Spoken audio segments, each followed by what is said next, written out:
सुवर्णमुखी नदी के तीर्थों का वर्णन, भगवान विष्णु की महिमा, प्रलय काल की स्थिति तथा श्वेत वाराह रूप में भगवान का प्राकट्य।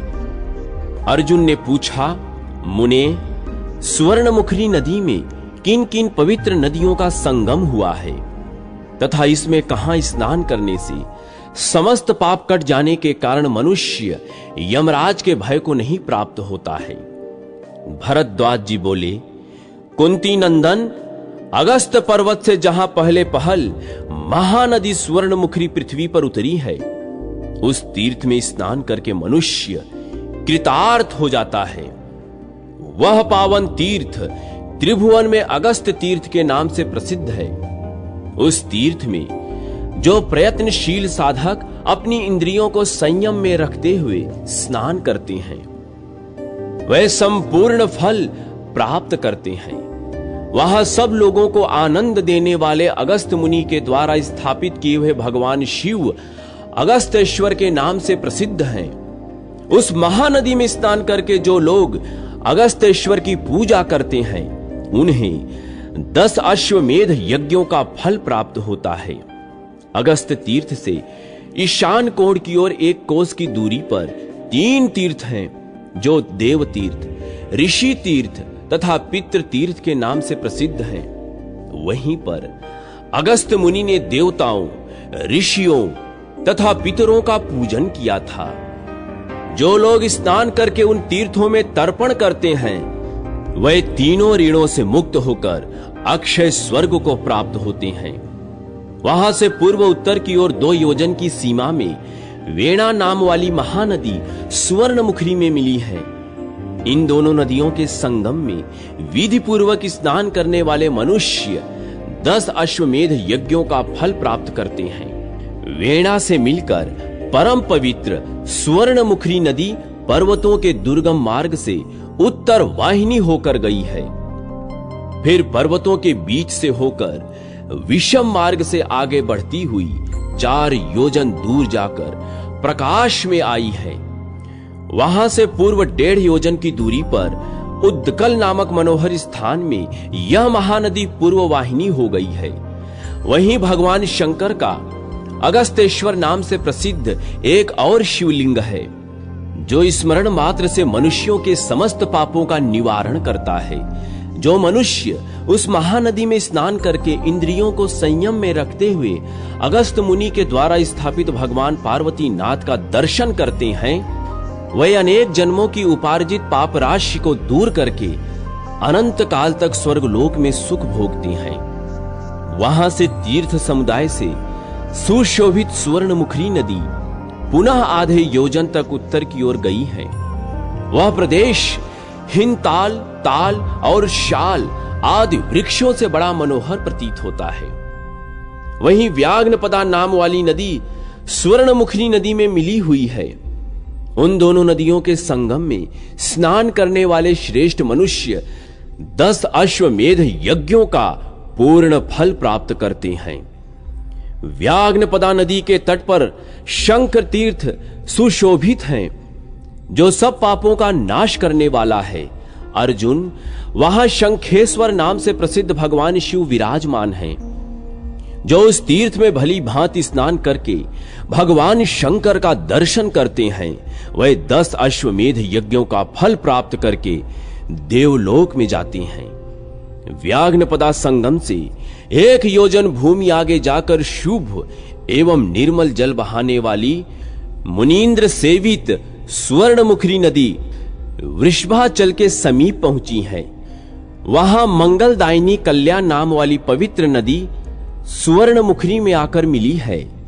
वह वृषभाचल से प्रकट हुई है। तीर्थराज से उसकी शोभा और बढ़ गई है। नदियों में उत्तम कल्याण नदी पाप समूह का नाश करने वाली है। उन दोनों नदियों के संगम की महिमा बतलाने में कौन समर्थ है। जहां नदी के बीच में ब्रह्मशिला विराजमान है और अगस्त जी की तपस्या के प्रभाव से जहां गया तीर्थ का वास है, उन दोनों के नदियों के पवित्र संगम में स्नान करने वाले मनुष्य 100 पुंडरीक यज्ञों का फल प्राप्त करते हैं। और उनके ब्रह्म हत्या आदि समस्त पाप नष्ट हो जाते हैं। तदनंतर महानदी स्वर्णमुखरी के उत्तर भाग में आधे योजन दूर सुप्रसिद्ध वेंकटाचल पर्वत विराजमान है, जिसकी ऊंचाई 1 योजन की है। भगवान मधुसूदन ने पहले वाराह शरीर से इस पर्वत को अपने रहने के लिए स्वीकार किया था, इसलिए श्रेष्ठ पुरुषों ने इसे वाराह क्षेत्र कहा है। वेंकटाचल पर भगवान विष्णु श्री लक्ष्मी के साथ सदैव निवास करते हैं। जो लोग वेंकटाचल निवासी जगदीश्वर विष्णु का स्मरण करते हैं, वे सब दोषों से रहित हो सनातन अविनाशी पद को प्राप्त हो जाते हैं। अर्जुन ने पूछा, महामुने, लक्ष्मीपति भगवान विष्णु परम पवित्र वेंकटाचल पर कैसे प्रकट हुए? किस पुण्यात्मा पर प्रसन्न होकर उन्होंने भोग और मोक्ष प्रदान करने वाले अपने अद्भुत रूप को प्रकाशित किया है? भरद्वाज जी बोले, कुंती नंदन, पूर्व काल में भागीरथी के तट पर यज्ञ दीक्षा परायण तथा विशुद्ध ज्ञान से विभूषित महात्मा राजा जनक से वामदेव जी ने जो पाप नाशक कथा कही थी, वह भगवान विष्णु के कीर्तन से युक्त होने के कारण सबको पवित्र करने वाली है। वही कथा अब मैं तुम्हें सुनाऊंगा। भगवान नारायण ही समस्त प्राणियों के आदि कारण हैं। संपूर्ण विश्व उन्हीं का रूप है। वे जगत के सृष्टा हैं। उनका स्वरूप चिन्मय तथा निरंजन है। उनके सहस्त्रों मस्तक, सहस्त्रों नेत्र और सहस्त्रों चरण हैं। उन्हीं के तेज से यह संपूर्ण जगत प्रकाशित होता है।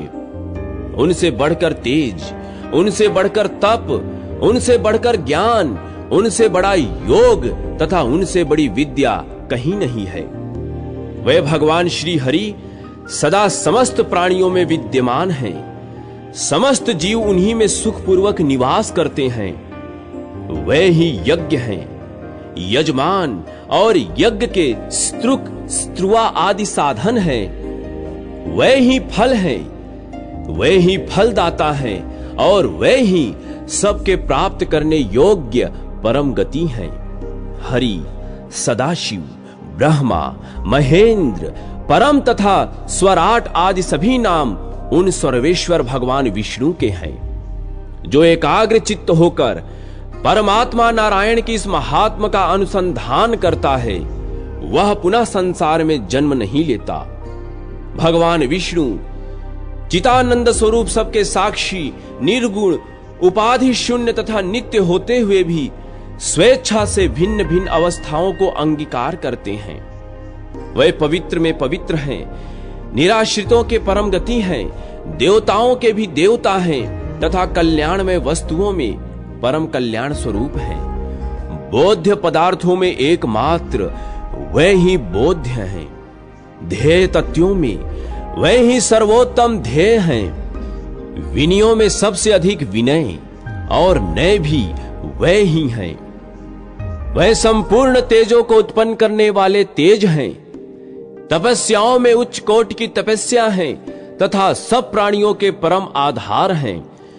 जनार्दन भगवान विष्णु का आदि और अंत नहीं है।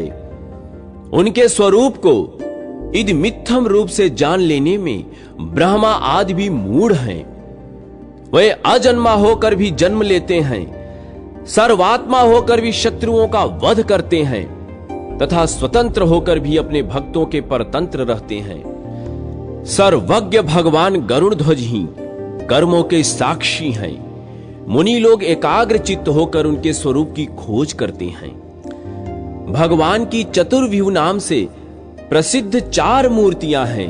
उनके नाम इस प्रकार हैं: संकर्षण, वासुदेव, प्रद्युम्न तथा अनिरुद्ध। पहले प्रणव का उच्चारण हो, तत्पश्चात भगवान के प्रकाशमान हृदय स्वरूप नमः पद का उच्चारण हो। उसके बाद भगवान और वासुदेव ये 2 पद हों।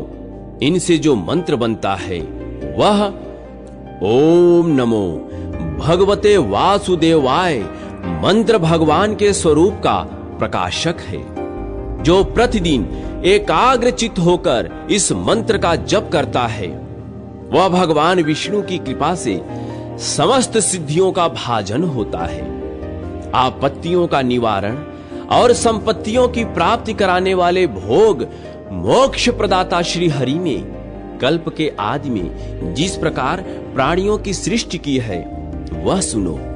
सृष्टि का चिंतन करते समय भगवान विष्णु को जो रजोगुण युक्त तेजोमय स्वरूप प्रकट हुआ, वह ब्रह्मा के नाम से विख्यात हुआ। उन्हीं भगवान के मुख से त्रिभुवन के स्वामी इंद्र और अग्नि उत्पन्न हुए। उनके नित्य करुणापूर्ण शीतल हृदय से चंद्रमा प्रकट हुए, जो जल, समस्त औषधि वर्ग तथा ब्राह्मणों के रक्षक हैं। भगवान के नेत्रों से संपूर्ण विश्व को प्रकाशित करने वाले तेजोनिधि सूर्य उत्पन्न हुए, जो जाड़ा, गर्मी और वर्षा काल के कारण हैं। श्री हरि के प्राणों से समस्त जगत के प्राण स्वरूप महाबली वायु का प्रादुर्भाव हुआ, जो ग्रह, नक्षत्र आदि को धारण करने वाले हैं।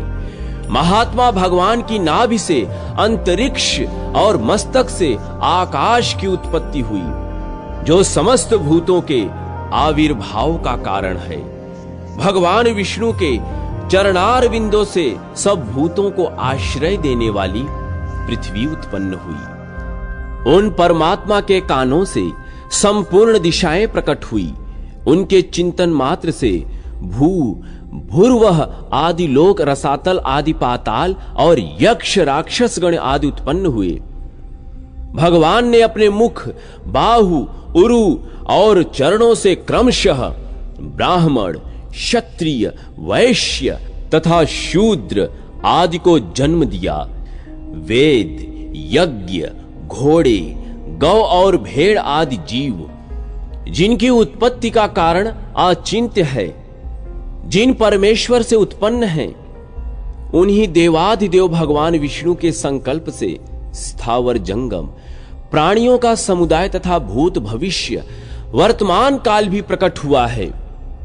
वह ही बड़वा नल का रूप धारण करके समुद्र का जल पीते हैं और प्रलय काल में अपने भीतर विलीन हुए समस्त जगत की पुनः कल्प के आरंभ में सृष्टि करते हैं।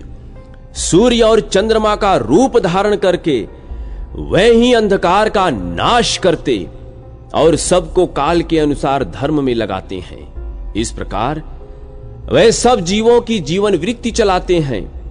फिर कल्पांत के समय समस्त संसार को अपने उदर में रखकर लीला से शिशु की आकृति धारण किए एक कारणों के जल में वट के पत्र पर शयन करते हैं। इसके बाद प्रचंड नागराज के शरीर की सुख शैया पर सोकर केवल भगवती लक्ष्मी के साथ योग निद्रा का आश्रय लेते हैं।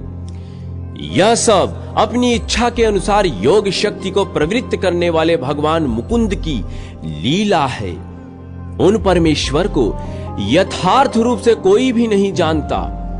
जब जब धर्म की हानि होती है और अधर्म बढ़ने लगता है, अथवा जब जब देवताओं को बड़ी भारी पीड़ा भोगनी पड़ती है और जब जब अपने भक्त साधु पुरुषों पर भय उत्पन्न करने वाली भारी विपत्ति अनिवार्य रूप से आ जाती है, तब तब कौतुकवश उस अवसर के अनुकूल रूप धारण करके भगवान शीघ्र ही अधर्म का निवारण करते हैं और जगत का कल्याण करते हैं। स्वयं ही रजोगुण का आश्रय लेकर वह ब्रह्मा के नाम से प्रसिद्ध हो सृष्टि करते हैं।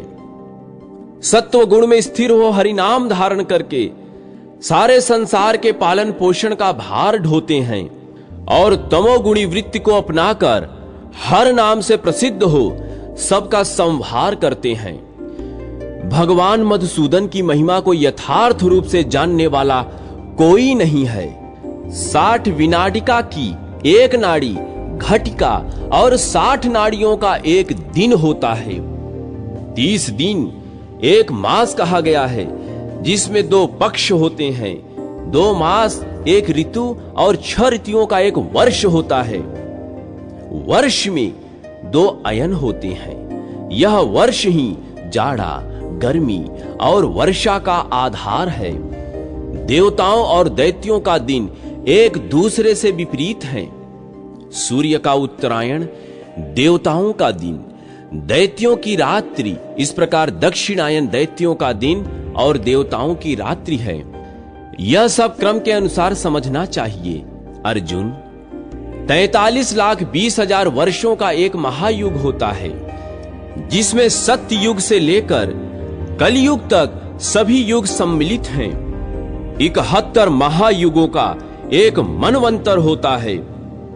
स्वायंभुव, स्वारोचिष, उत्तम, तामस, रैवत तथा चाक्षुष, ये 6 मनु अपने इंद्र, देवता और ऋषियों सहित व्यतीत हो चुके हैं। इस समय 7वें मनु वर्तमान हैं। इनके समय में आदित्य, वसु तथा रुद्र आदि देवतागण हैं। 100 अश्वमेध यज्ञों का अनुष्ठान करके तेजस्वी ने इंद्र पद प्राप्त किया।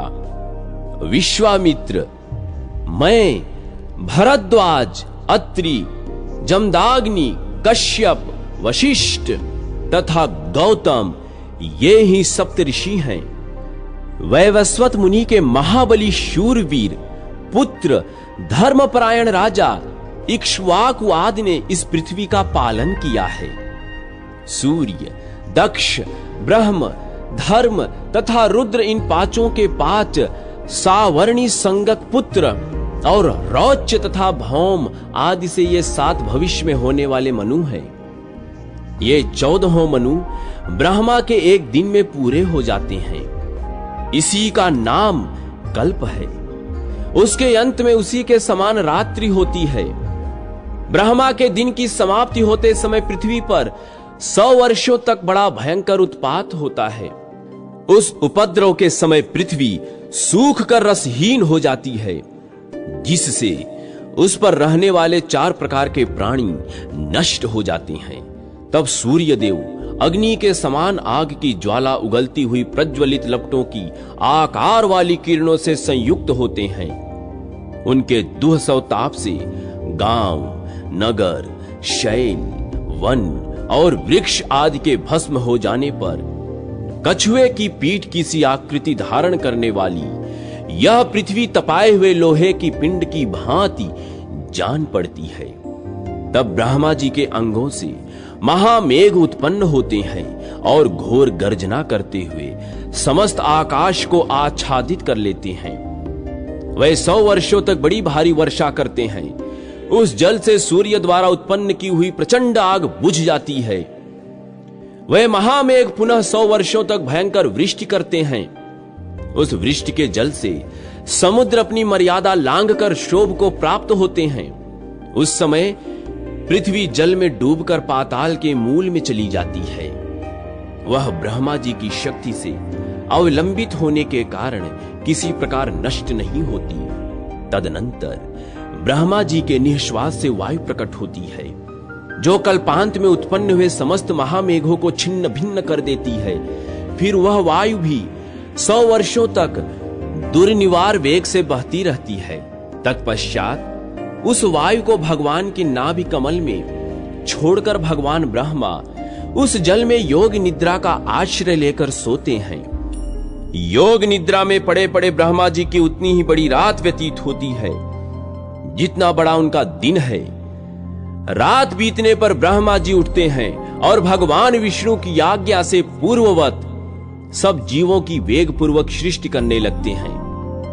प्रत्येक कल्प में समुचित रूप धारण करके भगवान विष्णु जगत का पालन करते हैं। इस कल्प में उन्होंने श्वेत वर्ण के यज्ञ वाराह का रूप धारण किया और उसी वाराह शरीर से भूतल पर विहार करने लगे और वे अपने पूर्व कल्पों के निश्चित निवास स्थान वेंकटाचल पर्वत पर पहुंचे। स्वामी पुष्करणी के तट पर चीरकाल तक विचरण करते हुए वाराह जी ने कमल के आसन पर विराजमान भक्ति युक्त ब्रह्मा जी को देखा। ब्रह्मा जी ने भक्ति भावन भगवान की पूजा करके प्रार्थना की, प्रभु अपने पुरातन दिव्य स्वरूप को धारण कीजिए।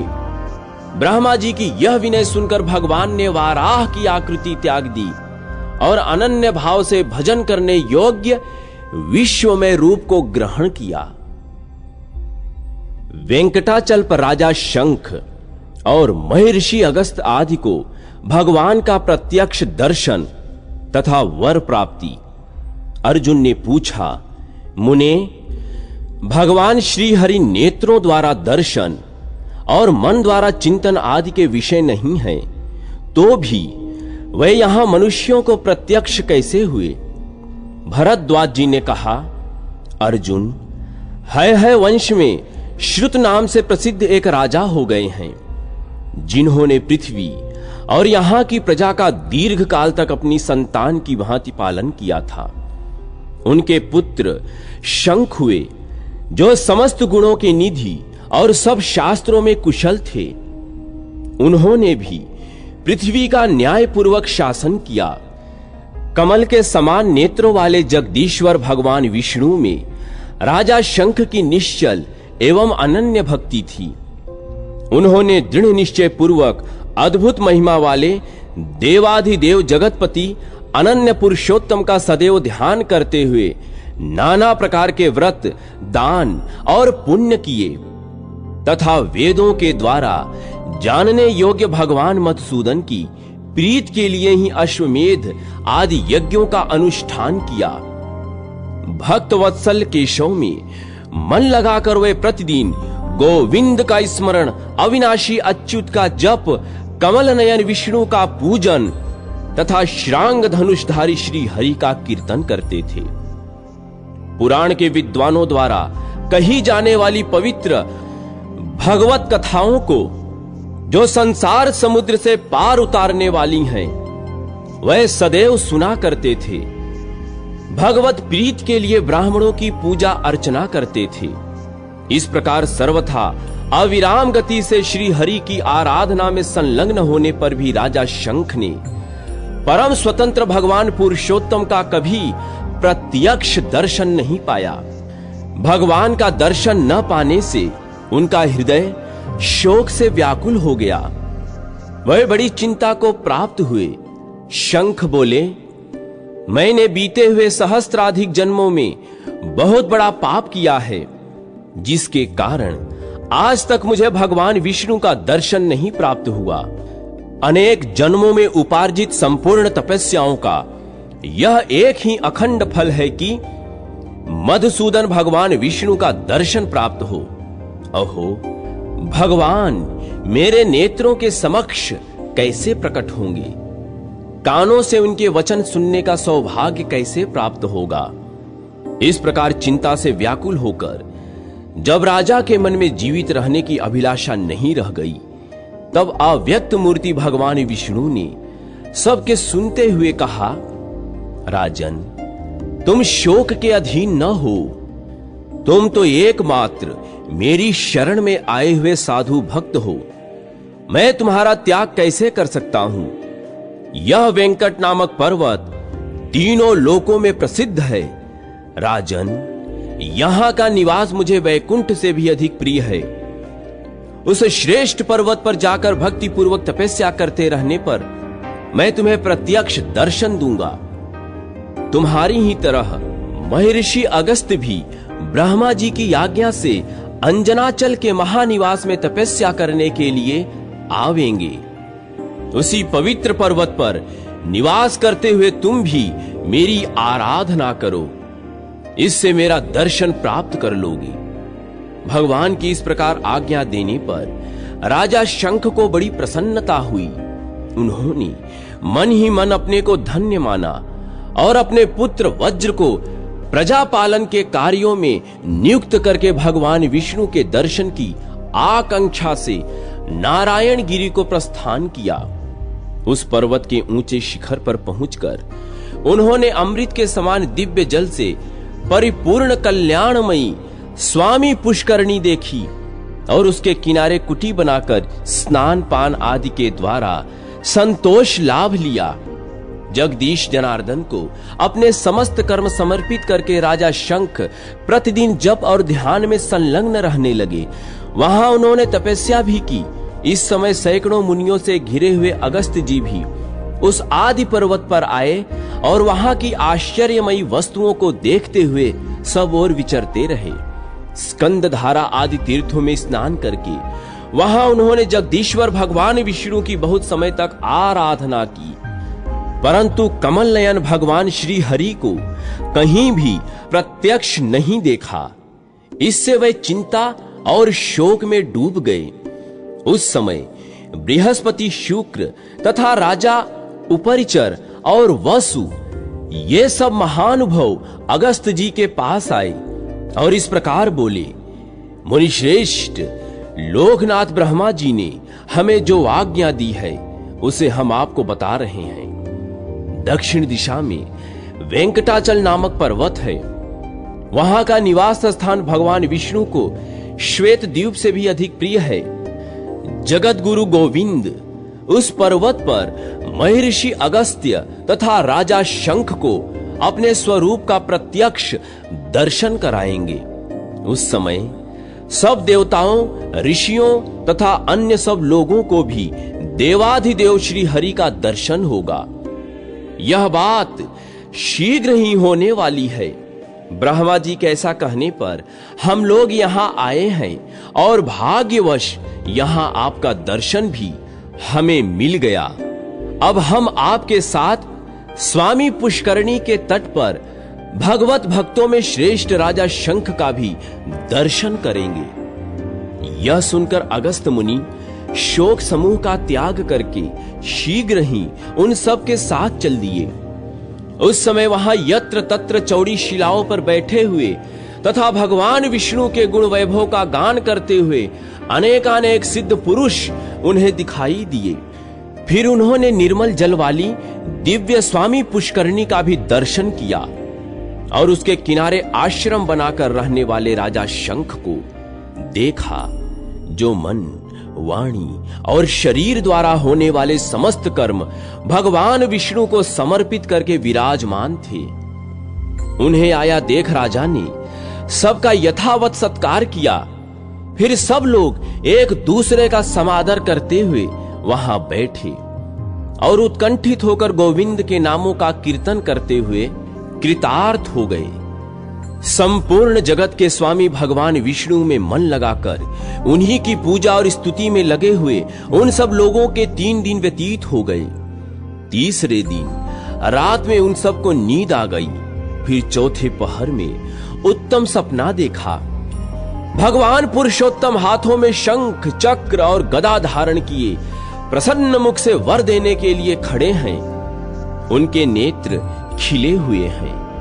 भगवान की यह झांकी देखकर सभी प्रसन्न चित्त होकर उठे और कुटी से निकलकर सबने स्वामी पुष्करणी के पावन जल में विधि पूर्वक स्नान किया। तत्पश्चात प्रातः कालोचित समस्त कर्मों का अनुष्ठान करके भगवान विष्णु की आराधना करने के लिए वह राजा के आश्रम पर लौटे। मार्ग में पक्षियों द्वारा ऐसे शुभ शकुन की सूचना मिली जो तत्काल कल्याण की प्राप्ति कराने वाला था। उस शकुन को देखकर सबको यह विश्वास हो गया कि भगवान का कृपा प्रसाद अवश्य प्राप्त होगा। तदनंतर त्रिभुवन विधाता भगवान जनार्दन का पूजन करके उन्होंने वेद वर्णित पवित्र स्तोत्रों द्वारा उनका स्तवन किया। स्तुति के अंत में महर्षि अगस्त्य और राजा शंख भगवान के अष्टाक्षर ओम नमो नारायणाय मंत्र का जप करने लगे। इस प्रकार जगत स्वामी श्री हरि में चित्त लगाए हुए उन महात्माओं के आगे एक महान अद्भुत तेज प्रकट हुआ, जो कोटि कोटि सूर्य चंद्रमा और अग्नि के तेज पुंज सा प्रतीत होता था। उस तेज का दर्शन करके सबको बड़ा आश्चर्य हुआ। उन्होंने उसके भीतर परमानंद विग्रह दिव्य रूपधारी भगवान श्री नारायण का चिंतन किया, जो मन और वाणी के मार्ग से सर्वथा दूर हैं, अपने विख्यात ऐश्वर्य से सदा प्रकाशित होते हैं। सहस्त्र नेत्र, सहस्त्र भुजा और सहस्त्र चरणों से संयुक्त हैं। तपाए हुए स्वर्ण के समान देदीप्यमान कांति से जिनका रूप बड़ा मनोहर लगता है, जो अपने वक्ष स्थल पर लक्ष्मी को धारण करते और कौस्तुभमणि से सुशोभित होते हैं, जिनका स्वरूप अचिंत्य है, जो अनादि और अनंत हैं, समस्त ब्रह्मांड को अपने आप में ही प्रकाशित करते हैं और सर्वत्र व्यापक हैं। उन्हीं भगवान जगन्नाथ को अपने सामने देखकर अगस्त्य और शंख आदि सब मुनियों के मन में बड़ा हर्ष हुआ। सबने बार बार भगवान के चरणों में मस्तक झुकाया। उस समय लोक रक्षा के लिए सब ओर भ्रमण करने वाले भगवान के तेज बल संपन्न आयुध उनकी सेवा में उपस्थित हो गए। सूर्य के समान तेजस्वी चक्र, दिव्य गदा, नंदक नामक खड्ग, कमल तथा भयानक गर्जना करने वाला चंद्रमा के समान कांतिमान 5 जन शंख, ये सभी उपस्थित हो गए। शंख ने अपनी ध्वनि से समस्त ब्रह्मांड को परिपूर्ण कर दिया। उस शंखनाद को सुनकर वशिष्ठ आदि मुनि, गंधर्व, नाग, किन्नर, विश्वक्सेन, गरुण तथा जय विजय आदि श्वेत द्वीप निवासी पार्षद भी आए। देव वृक्षों से उत्पन्न पारिजात आदि फूलों की वहां अद्भुत वर्षा होने लगी, जिसकी घनीभूत सुगंध से सबका अंतःकरण आमोदित हो उठा। भक्त वत्सल कमल नयन भगवान विष्णु को प्रसन्न देखकर सब देवताओं और ऋषियों ने नाना प्रकार के स्तोत्रों से साष्टांग प्रणाम पूर्वक स्तवन किया। ब्रह्मा आदि देवता बोले, दया सागर भगवान विष्णु आपकी जय हो, कमल नयन आपकी जय हो, समस्त लोकों को एकमात्र वर देने वाले भक्ति भंजन आपकी जय हो, जय हो। आप अनंत हैं, अविनाशी हैं, परम शांत हैं, मन और वाणी की आप तक पहुंच नहीं है। आपका स्वरूप विशुद्ध सच्चिदानंद है। आपको सम्यक रूप से कौन जानता है। विद्वान पुरुष आपको सूक्ष्म से भी अत्यंत सूक्ष्म, स्थूल से भी स्थूल, सबके भीतर विराजमान प्रकृति से परे अच्युत पुरुष कहते हैं। वेदांत का सारभूत ब्रह्म आपका स्वरूप है। आप सबके भीतर और बाहर भी विद्यमान हैं। माया के अधीन रहने वाले देहाभिमानी पुरुषों में से कौन आपका वर्णन करने में समर्थ है। आपका यह स्वरूप अत्यंत भयदायक है। इसे देखकर हम भय से उद्विग्न हुए जाते हैं। अतः आप शांत रूप धारण करें। ब्रह्मा आदि देवताओं के द्वारा इस प्रकार स्तुति करने पर भगवान गरुण ध्वज ने उसी क्षण सौम्य रूप धारण कर लिया। उनका मुख चंद्रमंडल के समान शोभा पाने लगा। प्रचंड तेज शांत हो गया। श्री अंगों की श्याम कांति नील कमल दल के समान सुशोभित हो गई। दिव्य शरीर पर सुनहरे रंग का पीतांबर छवि शोभा पा रहा था। भगवान रत्नमय आभूषणों से विभूषित दिखाई देने लगे। उनके चारों हाथों में शंख, चक्र, गदा और पद्म विभूषित थे। भगवान लक्ष्मीपति के इस मनोहर रूप को देखकर सबने बार बार प्रणाम किया। भगवान ने अभीष्ट वरदान से ब्रह्मा आदि देवताओं को संतुष्ट करके मुनि श्रेष्ठ अगस्त्य से कहा, मुनीन्द्र, तुमने मेरे लिए कठोर व्रतों का अनुष्ठान करके बहुत क्लेश उठाया है। अतः मैं तुम्हें अभीष्ट वरदान दूंगा। बोलो क्या चाहते हो। भगवान लक्ष्मीपति का यह वचन सुनकर अगस्त्य जी के संपूर्ण अंगों में रोमांच हो आया। वह भगवान को बार बार प्रणाम करके बोले, प्रभु, आपने जो मेरा इतना आदर किया, इसी से मैंने जो भी हवन किया है, जो भी तप, स्वाध्याय और श्रवण किया है, वह सब कुछ सफल हो गया। भगवान, मैं तो आपको ढूंढ रहा था और आप मुझे ढूंढते हुए आ गए। आपकी कृपा से मैं सब कुछ पहले ही पा गया हूं। माधव, इस समय बहुत सोचने विचारने पर भी मुझे ऐसी कोई वस्तु नहीं दिखाई देती जो प्राप्त करने योग्य हो।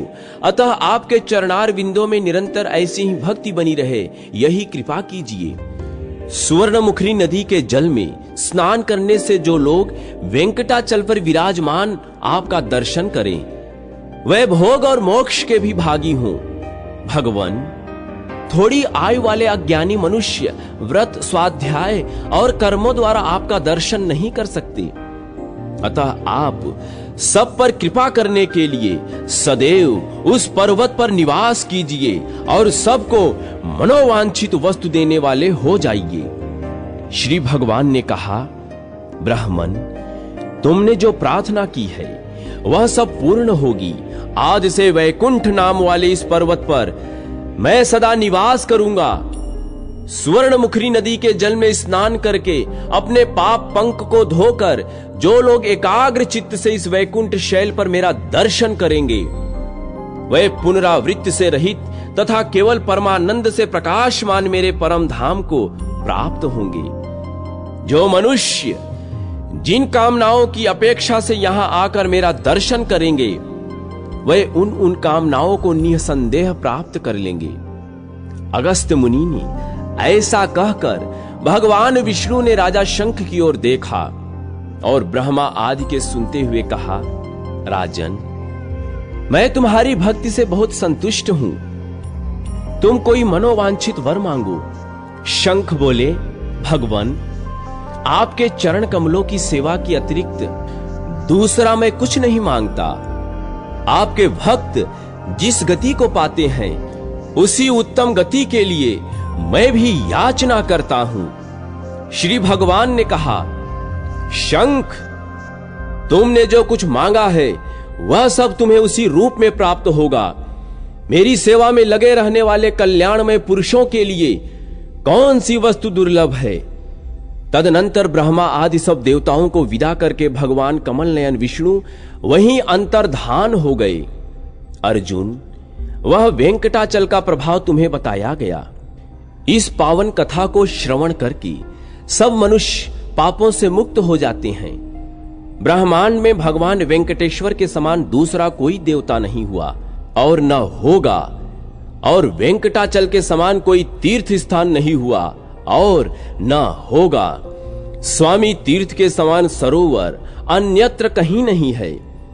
जो मनुष्य प्रतिदिन प्रातः काल उठकर भगवान वेंकटेश्वर का स्मरण करते हैं मोक्ष उनके हाथ में है।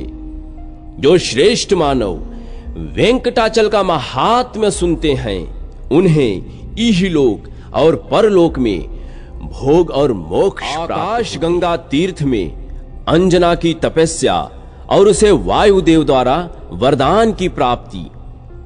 सूत जी कहते हैं, पूर्व काल में पुत्र रहित अंजना दुखी होकर तपस्या में संलग्न हुई। उसे देखकर मुनियों में श्रेष्ठ विष्णु भक्त मतंग जी ने कहा, अंजना देवी उठो, तुम किस लिए तपस्या में लगी हो।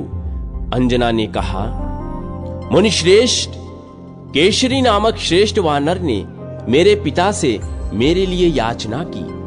तब पिताजी ने मुझे उनकी सेवा में समर्पित कर दिया। पति देव के साथ सुखपूर्वक विहार करते हुए मुझे बहुत समय व्यतीत हो गया, परंतु अब तक मुझे कोई पुत्र नहीं प्राप्त हुआ। मैंने किष्कंधा महापुरी में अनेक प्रकार के व्रत भी किए, तथापि पुत्र न पाकर मुझे दुख हुआ। अतः अब मैं तपस्या में तत्पर हुई। विप्रवर, किस प्रकार मुझे त्रिभुवन में प्रसिद्ध पुत्र प्राप्त होगा यह बताइए। मैं आपके आगे मस्तक झुकाकर यही मांगती हूं।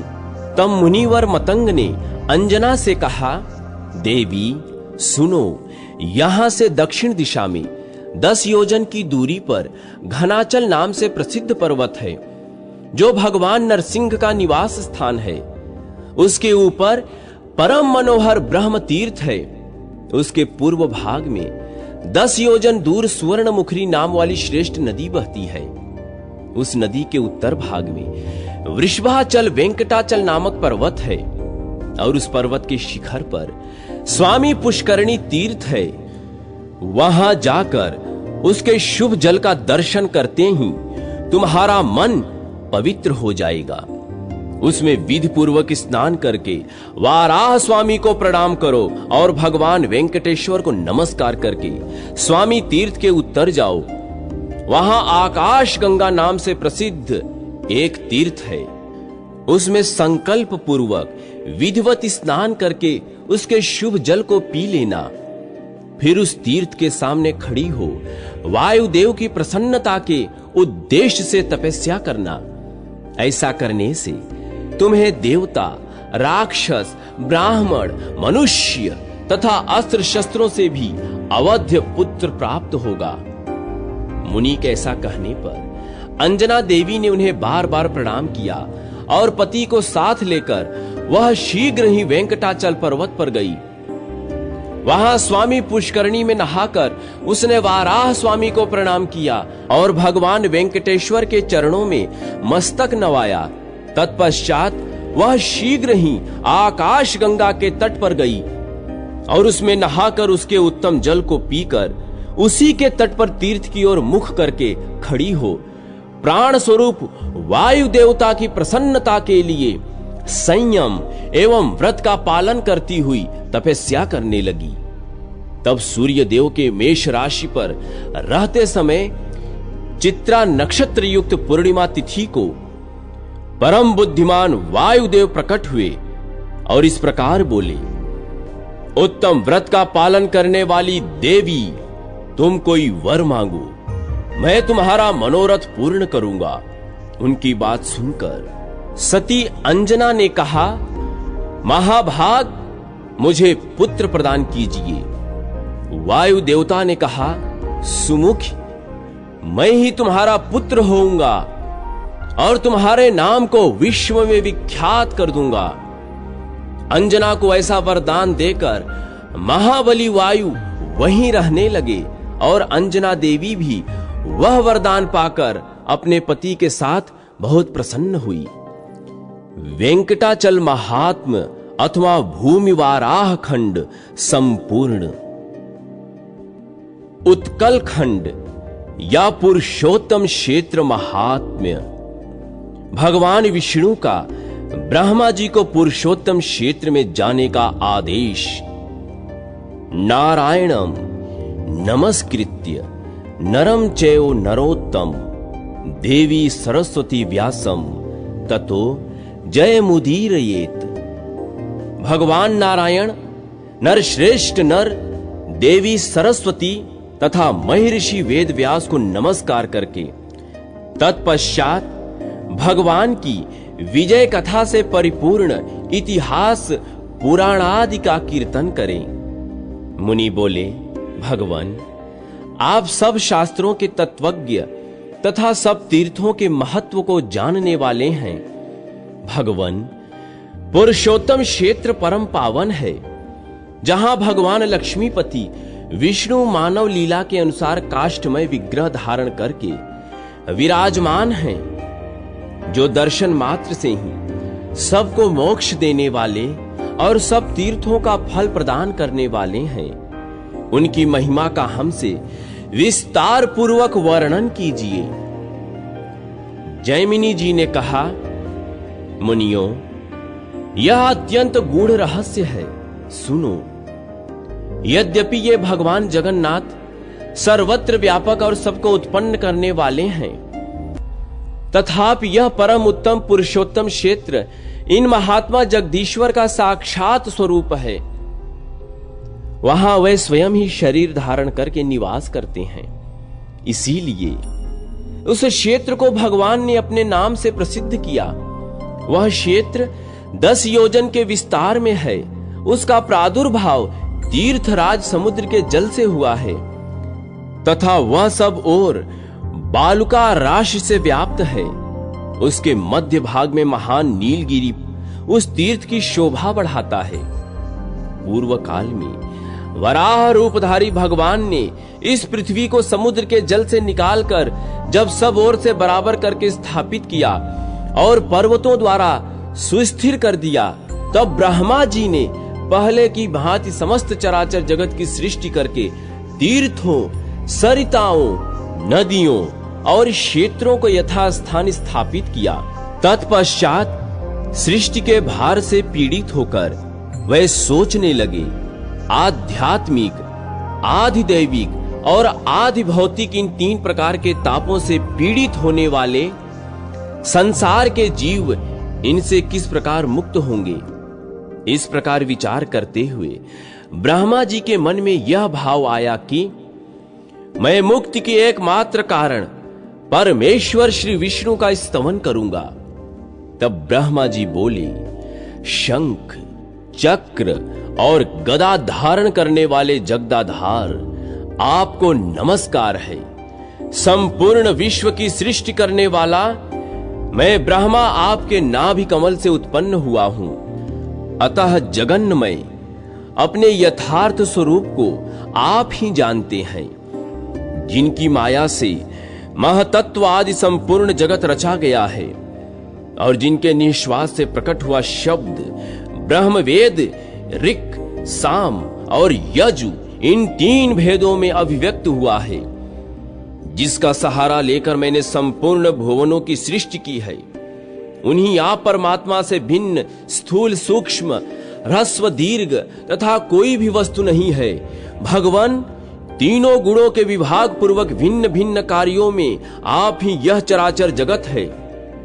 ठीक उसी तरह जैसे स्वर्ण ही कंकड़, कुंडल आदि के रूप में विभासित होता है, प्रभु आप ही सृष्टिकर्ता और सृज्य पदार्थ हैं तथा आप ही पोषक और पोष्य जगत हैं। परमेश्वर आप ही आधार, आधेय और उन दोनों को धारण करने वाले हैं। मनुष्य आपकी ही प्रेरणा से कर्म करता है और आप ही द्वारा की हुई व्यवस्था से वह कर्मानुसार गति प्राप्त करता है। परमेश्वर आप ही इस जगत की गति, भर्ता और साक्षी हैं। चराचरो गुरो, आप अखिल जीव स्वरूप हैं। दयामय जगन्नाथ, मैं सदा आपकी शरण में हूं, आप मुझ पर प्रसन्न होइए। ब्रह्मा जी की इस प्रकार स्तुति करने पर मेघ के समान श्याम, शंख, चक्र आदि चिन्हों से उपलक्षित भगवान विष्णु गरुड़ पर आरूढ़ हो वहां प्रकट हुए। उनका मुख कमल पूर्णतः प्रकाशमान था। उन्होंने ब्रह्मा जी से कहा, ब्राह्मण, तुम जिस कार्य के लिए मेरी स्तुति करते हो वह संभव नहीं जान पड़ता, तथापि यदि इसके लिए तुम्हारा उद्योग है तो जिस क्रम से यह सिद्ध होता है वह तुम्हें बतलाता हूं। ब्राह्मण, मैं तुम हो और तुम मैं हूं। संपूर्ण जगत मुझसे व्याप्त विष्णुमय है। जहां तुम्हारी रुचि है वहां मेरी है। अतः तुम्हारी मनोवांछा की सिद्धि का उपाय बतलाता हूं। समुद्र के उत्तर तट पर महानदी के दक्षिण भाग में जो प्रदेश है वह इस भूतल पर सब तीर्थों का फल देने वाला है। वहां जो उत्तम बुद्धि वाले मनुष्य निवास करते हैं वह अन्य जन्मों में किए हुए पुण्य का फल भोगते हैं। ब्राह्मण, समुद्र के किनारे जो नील पर्वत सुशोभित हो रहा है वह पग पग पर अत्यंत श्रेष्ठ और परम पावन है। वह स्थान इस पृथ्वी पर गुप्त है। वहां सब प्रकार के संगों से दूर रहने वाला मैं देह धारण करके निवास करता हूं और शर तथा अक्षर दोनों से ऊपर उठकर पुरुषोत्तम स्वरूप में विद्यमान हूं। मेरा वह पुरुषोत्तम क्षेत्र सृष्टि और प्रलय से आक्रांत नहीं होता। ब्राह्मण, चक्र आदि चिन्हों से युक्त मेरा जैसा स्वरूप यहां देखते हो वैसा ही वहां जाकर भी देखोगे। नीलाचल के भीतर की भूमि में कल्पों तक रहने वाले अक्षय वट की जड़ के समीप पश्चिम दिशा में जो रौहीण नाम से विख्यात कुंड है उसके किनारे निवास करते हुए मुझ पुरुषोत्तम को जो चर्म चक्षुओं से देखते हैं उसके जल से क्षीण पाप होकर मेरे सायुज्य को प्राप्त कर लेते हैं। महाभाग, वहां जाओ, उस तीर्थ में मेरा दर्शन करके ध्यान करते समय तुम्हारे समक्ष पुरुषोत्तम क्षेत्र की श्रेष्ठ महिमा स्वतः प्रकाश में आ जाएगी। वह क्षेत्र श्रुतियों, स्मृतियों, इतिहासों और पुराणों में गुप्त है। मेरी माया से वह किसी को ज्ञात नहीं होता। मेरी ही कृपा से वह अप्रकाश में आएगा और सबको प्रत्यक्ष उपलब्ध होगा। व्रत, तीर्थ, यज्ञ और दान का जो पुण्य बताया गया है वह सब वहां एक दिन के निवास से ही प्राप्त हो जाता है और एक निःश्वास भर निवास करने से अश्वमेघ यज्ञ का फल मिलता है। ब्राह्मणों, इस प्रकार ब्रह्मा जी को आदेश देकर भगवान पुरुषोत्तम सबके देखते देखते वहीं अंतर्धान हो गए।